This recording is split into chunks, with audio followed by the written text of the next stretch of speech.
বন্ধুরা আজকে বাগানে গিয়েছিলাম আর বাগান থেকে দেখো তেজপাতা নিয়ে এসেছি। আমাদের বাগানে তেজপাতা গাছ আছে, আর তেজপাতাটা যখন ভেঙেছি তখন আর তোমাদের দেখাতে পারিনি।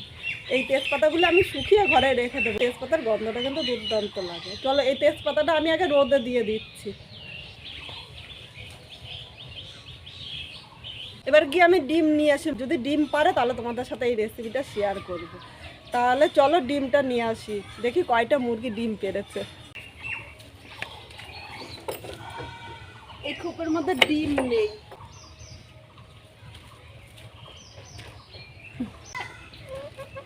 বন্ধুরা দুটো ডিম পেয়েছি, আর দুটো ডিম দিয়ে তো সবাইকে দেওয়া যাবে না, তাই আজকে দুটো ডিম দিয়ে ভাবলাম একটা ইউনিক রেসিপি তোমাদের সাথে শেয়ার করি। ডিমের ঝোল করব ভেবেছিলাম, কিন্তু কি করব বলো তো, দুটো ডিম তো ঝোল করলে সবাইকে দেওয়াও যাবে না। দুটো ডিম দিয়ে আমি পুরো পরিবারের জন্য আজকে রান্না করব, তাই ভিডিওটা স্কিপ করবে না, কিন্তু ভিডিওটা দুর্দান্ত হতে চলেছে। একটা ইউনিক রেসিপি, যে দুটো ডিম দিয়ে পুরো পরিবারের জন্য কি রান্না করি চলো তাহলে দেখে নেওয়া যাক। তাহলে চলো আমি রান্না করার জন্য আমি রান্নাঘরে যাচ্ছি। ডিমের জন্য দুটো আলু সেদ্ধ করে নিয়েছি, আর দুটো ডিম হলে দুটো আলুই কিন্তু নেবে, এর বেশি আলু নিলে কিন্তু একদম ভালো লাগবে না। তাহলে চলো এগুলি দিয়ে আমি কিভাবে রান্নাটা করছি তাহলে সেটাই আমি তোমাদের সাথে দেখাচ্ছি। এবার আমি একটা পাত্র নিলাম, আর এর সাথে আলুটাও নিয়ে নিলাম, আর এর সাথে আমি গেটার নিলাম। আমি আলুটা গেট করে নেবো। আলুটা সেদ্ধ আলু, তাও আমি গেট করে নিচ্ছি। এখানে কিন্তু আলুটা পুরো সেদ্ধ করে নিই, আর হাত দিয়ে যদি এখন আমি ম্যাশ করে নিতাম তাহলে আলুটা একটুখানি শক্ত শক্ত, তাই আলুটা কিন্তু ভালো ম্যাশ করা যেত না। তার জন্য এইভাবে আমি গেটার দিয়ে গেট করে নিয়েছি, আর গেটার দিয়ে গেট করে নিলে আলুটা কিন্তু একদম শক্ত থাকবে না, আর পুরো মিহি আলুটা গেট হয়ে যাবে। আজকে আমার এই ভিডিওটা যদি নতুন কোনো বন্ধু দেখতে আসো, অবশ্যই আমার ভিডিওটা যদি ভালো লাগে তাহলে একটা লাইক দিয়ে সাবস্ক্রাইব করে আমার পাশে থাকো, যাতে নতুন নতুন ভিডিওগুলো আপলোড করলে সবার আগে আপনার কাছে পৌঁছিয়ে যায়। বন্ধুরা এখানে আলুটা আমরা গেট করে নিয়েছি, আর এইভাবে গেট করে নিলে আলুটা দেখো একদম কিন্তু মিহি হয়েছে। এর মধ্যে যে শক্ত শক্ত আলুটা হাত দিয়ে ম্যাশ করলে দানা দানা থাকতো, সেটা কিন্তু আর থাকবে না। এবার আলুটা এইভাবে চারিপাশে আমি বাটিতে ছড়িয়ে নিলাম। আর এই কাজটি কিন্তু তোমরা আলুটা গরম গরম করতে যাবে না, আলুটা সেদ্ধ করার পর একটু ঠান্ডা করে নেবে। এবার আমি যে ডিমটা এনেছিলাম ডিমটা আমি ফাটিয়ে নেব। এখানে আমি মুরগির ডিম নিয়েছি, আর তোমরা ইচ্ছে করলে কিন্তু পোলট্রির ডিমও নিতে পারো, যে কোনো ডিম দিয়েই তোমরা করতে পারবে। দুটো আলুর জন্য আমি দুটো ডিমই নিয়েছি, ইচ্ছে করলে তোমরা আর একটা ডিম দিতে পারো। এখানে আমার কাছে আর ডিম নেই, তাই আলু কিন্তু আমি এর বেশি দিইনি। এবার এখানে আমি একদম মিহি করে পেঁয়াজ কুচি করে রেখেছি। এর মধ্যে অবশ্যই পেঁয়াজটা তোমরা যতটা পারবে মিহি করে পেঁয়াজটা কুচি করে নেবে। এবার চারিপাশে আমি পেঁয়াজটা এইভাবে ছড়িয়ে দিলাম। আমি যে এইভাবে দিচ্ছি তোমাদের এইভাবে দিতে হবে তা না, পছন্দ মতো পেঁয়াজটা নিয়ে নিতে পারো। এবার নিলাম 3টে কাঁচা লঙ্কা কুচি, তোমরা ঝাল যেরকম খাবে সেই হিসাবেই লঙ্কাটা নেবে। আমার বাড়িতে ছোট বাচ্চা আছে তাই আমি 3টে নিয়েছি, তোমরা যদি বড়রা খাও তাহলে এর মধ্যে আর একটা বা দুটো লঙ্কা দিয়ে দিতে পারো। এখানে আমি বেসন নিয়েছি, 3 চামচ বেসন দেবো। সাধারণত আমাদের সবার বাড়িতে কিন্তু এই বেসনটা থাকে। এখানে আমি 3 চামচ বেসন দিয়েছি, এটা শুধুমাত্র বাইন্ডিংয়ের জন্য। এখন ধনেপাতা কিন্তু খুব সহজে পাওয়া যায়, তাই আমি এর মধ্যে একটু ধনেপাতা দিয়ে দিলাম। তোমরা ইচ্ছে করলে এই ধনেপাতাটা স্কিপ করতে পারো। হাফ চামচ জিরার গুঁড়ো, যতটা জিরার গুঁড়ো নিয়েছি তার হাফ আমি ধনিয়ার গুঁড়ো নিলাম। হাফ চামচ আদা বাটা, চামচ রসুন বাটা। তোমরা যদি আদা বাটা রসুন বাটাটা কিন্তু গেট করেও দিতে পারো, আমার কাছে বাটা ছিল তাই আমি বাটাটা দিয়ে দিলাম। হলুদ, স্বাদ অনুযায়ী লবণ দিলাম। এবার সব কিছু আমি হাত দিয়ে মেখে নিচ্ছি। তোমরা ইচ্ছা করলে চামচ দিয়েও কিন্তু মেখে নিতে পারো, কিন্তু আমার মনে হয় হাত দিয়ে মেখে নিলে এটা বেশি সুবিধা হবে। বন্ধুরা সব কিছু ভালো করে আমি মেখে নিয়েছি।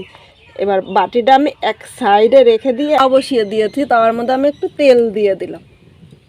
তোমাদের কাছে যদি ননস্টিকের কড়াই থাকে তাহলে কড়াইও কিন্তু দিয়ে দিতে পারো। আমার কাছে ননস্টিকের কড়াই নেই তাই আমি তাওয়াটা বসিয়ে দিয়েছি। এবার তেলটা পুরো তাওয়াতে একটু ছড়িয়ে দিলাম।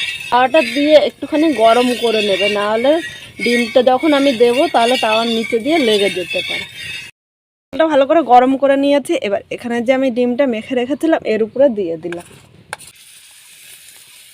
চামচ দিয়ে এভাবে একটু ছড়িয়ে দিলাম। একটা রুটির মতো আমি এইভাবে ছড়িয়ে নিলাম। এর থেকে বেশি পাতলা কিন্তু আমি করব না। এবার এইভাবে মিডিয়াম আগুনে আমি 3 মিনিট ঢাকা দিয়ে রাখবো, এর থেকে বেশি কিন্তু ঢাকা দিতে হবে না। ঢাকা দিলে ডিমটা কিন্তু উপর নিচ সুন্দরভাবে হয়ে যাবে। বন্ধুরা 3 মিনিট রেখে দিয়েছিলাম, দেখো ডিমটা কিন্তু উপর দিয়ে অনেকটাই ফুলে উঠেছে আর নিচে দিয়ে কিন্তু ভাজা হয়ে গিয়েছে। এই সময় খুব সাবধানে উল্টাতে হবে।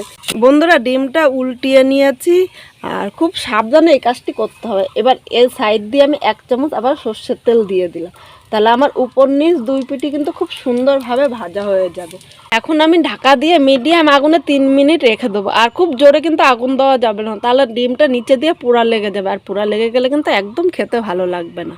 ডিমটা এই পিঠ ভাজা হতে হতে আমি একটা মশলা রেডি করে নেব। আমি একটা বাটি নিয়ে নিলাম, এর মধ্যে আমি 1/2 চামচ আদা বাটা নিয়েছি, 1 চামচ রসুন বাটা, 5টা কাঁচা পাকা লঙ্কা বেটে নিয়েছি। এখানে লঙ্কা বাটার পরিবর্তে তোমরা লঙ্কার গুঁড়োও নিতে পারো। আমার কাছে আজকে পাকা লঙ্কা ছিল তাই আমি লঙ্কাটা বেটে নিয়েছি। 1 চামচ জিরার গুঁড়ো, যতটা জিরার গুঁড়ো নিয়েছি তার হাফ ধনিয়ার গুঁড়ো নিলাম। অবশ্য তোমরা এই মাপটা কিন্তু মনে রাখবে। কাশ্মীরি লঙ্কার গুঁড়ো, এটা কিন্তু কোনো ঝালের জন্য না, শুধুমাত্র কালারের জন্য দিয়েছি। ইচ্ছে করলে তোমরা এই লঙ্কার গুঁড়োটা স্কিপও করতে পারো। হলুদ অনুযায়ী লবণ দিলাম, এর মধ্যে অল্প জল দিয়ে দিলাম, খুব বেশি কিন্তু জল দিতে হবে না। এখানে মশলাগুলো ভালো করে মিশিয়ে নেব। অনেকে তো অনেক রকমভাবে রান্না করে, এইভাবে আগে মশলাটা রেডি করে রাখলে কিন্তু আমার রান্নারও অনেকটাই সুবিধা হবে। এখানে সব মশলাগুলো রেডি করা হয়ে গিয়েছে, এবার মশলাটা আমি এক সাইডে রেখে দিচ্ছি। 3 মিনিট হয়ে গিয়েছে, এবার ঢাকনাটা আমি তুলে নিলাম। এখানে ডিমটা দেখো ঢেকে রাখাতে অনেকটাই কিন্তু ফুলেছে। এবার ডিমটা আমি নামিয়ে নেব। এই থালার মধ্যে ডিমটা আমি নিয়ে নিলাম। বন্ধুরা এখন ইচ্ছে করলে ডিমটা তোমরা ঠান্ডা করে নিতে পারো বা গরম গরমও করে নিতে পারো। আর এইভাবে করে নিলে ডিমের উপর নিচে ভেতরে খুব সুন্দর হবে কিন্তু ভাজাটা হবে। এবার ডিমটা আমি এখন কেটে নেব। আমি ডিমটা আজকে চৌকো সাইজ করে কেটে নেব, আর তোমরা তোমাদের ইচ্ছে মতো কিন্তু করে কেটে নিতে পারো। অনেক সময় বিকেলে টিফিনের কিছু থাকে না, তখন কিন্তু এইভাবে করেও তোমরা ডিমটা ভাজা হিসাবে খেতে পারো, তখন খেতেও কিন্তু দুর্দান্ত লাগবে। একটা ডিম আমি নিয়ে দেখাচ্ছি, দেখো ডিমের এই ভেতরটা কিন্তু খুব সুন্দরভাবে হয়েছে, আর ভেতরটা কিন্তু অনেকটাই ফুলেছে।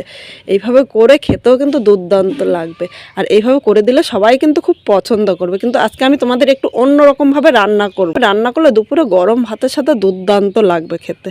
একটা কড়াই বসিয়ে দিয়েছি, কড়াইয়ের মধ্যে আমি 2 চামচ সর্ষের তেল দিলাম। এখন কিন্তু এর বেশি আর সর্ষের তেল দিতে হবে না। আমাদের সাথে আমি সবসময় চেষ্টা করি অল্প তেল মশলায় রান্না করতে। এখানে তেলটা গরম হয়ে গিয়েছে, আমি একটা শুকনো লঙ্কা সম্বাদ দিয়ে দিলাম, আর একটা তেজপাতা হাফ করে রেখেছিলাম দিয়ে দিলাম। এর সাথে এলাচ লবঙ্গ দারচিনি একবারে দিয়ে দিলাম। এলাচটা দেওয়ার আগে ফাটিয়ে দেবে, নাহলে তেলের উপরে দিলে কিন্তু ফেটে গায়ে আসতে পারে।